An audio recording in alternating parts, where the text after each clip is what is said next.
என்ன நடக்கிறது பாட்டாளி மக்கள் கட்சியில் என்ற கேள்வியைத்தான் தற்போதைய சூழல் எழுப்பியிருக்கிறது. பாமக தலைவராக டாக்டர் அன்புமணியை டாக்டர் ராமதாஸ் நீக்கியிருந்த நிலையில் தற்பொழுது இது தொடர்பாக டாக்டர் அன்புமணி அறிவிப்பு ஒன்றை வெளியிட்டிருக்கிறார். பாமக தலைவராக தான் தொடர்ந்து பாமகவை வழிநடத்தி செல்வேன் என்று அந்த அறிக்கையில் அவர் குறிப்பிட்டிருக்கிறார். இது தொடர்பான முக்கிய செய்தியை நாம் பார்த்து வருகிறோம். கூடுதல் விவரங்களை வழங்க இணைகிறார் எமது செய்தியாளர் கோபிநாத். கோபிநாத், வணக்கம். அன்புமணி அவர்களுடைய அறிக்கை சொல்வது என்ன?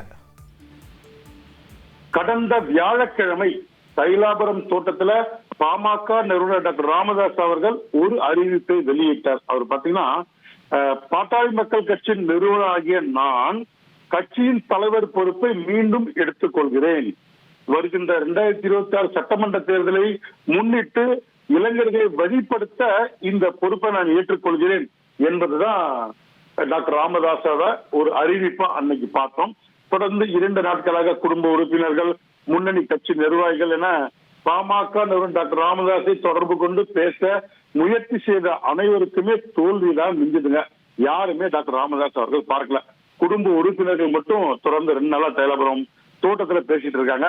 இந்நிலையில தற்போது அன்புமணி ராமதாஸ் ஒரு அறிக்கையை வெளியிட்டிருக்கார். அவரு பாத்தீங்கன்னா, அவர் சொல்லக்கூடிய விஷயங்கள் மருத்துவர் டாக்டர் ராமதாஸோட அவருக்கு புகழ் சேர்க்கும் வகையில பாமகவை தொடர்ந்து நான் வழிநடத்தி செல்வேன், தொடர்ந்து தலைவராக நானே இருப்பேன் அப்படின்ற கருத்தை தெளிவா அவர் குறிப்பிட்டிருக்காரு. பாத்தீங்கன்னா, பொதுக்குழு கூட்டிதான் தன்னை தலைவரா தேர்ந்தெடுத்தாங்க.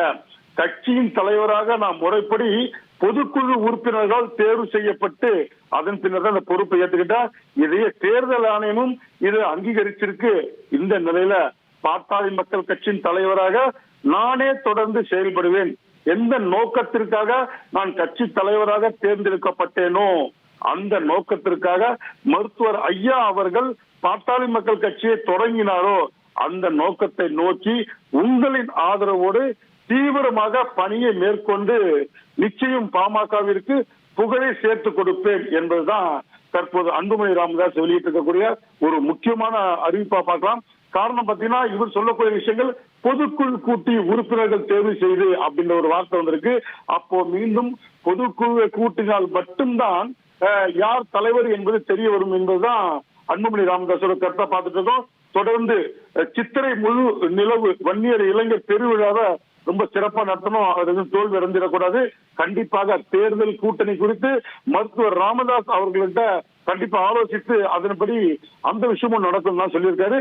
நானே தற்போது தலைவராக தொடர்ந்து தங்களை பாமகவினரை வழி நடத்துவேன் என்பதுதான் பாட்டாளி மக்கள் கட்சி தொண்டர்களுக்கு அவர் எதிர்க்கக்கூடிய ஒரு மடலா பார்த்துட்டு இருக்கோம். நன்றி கோபிநாத், உங்களுடைய விரிவான தகவல்களுக்கு. செய்திகளை உடனுக்குடன் தெரிந்து கொள்ள உடனே சப்ஸ்கிரைப் பண்ணுங்க.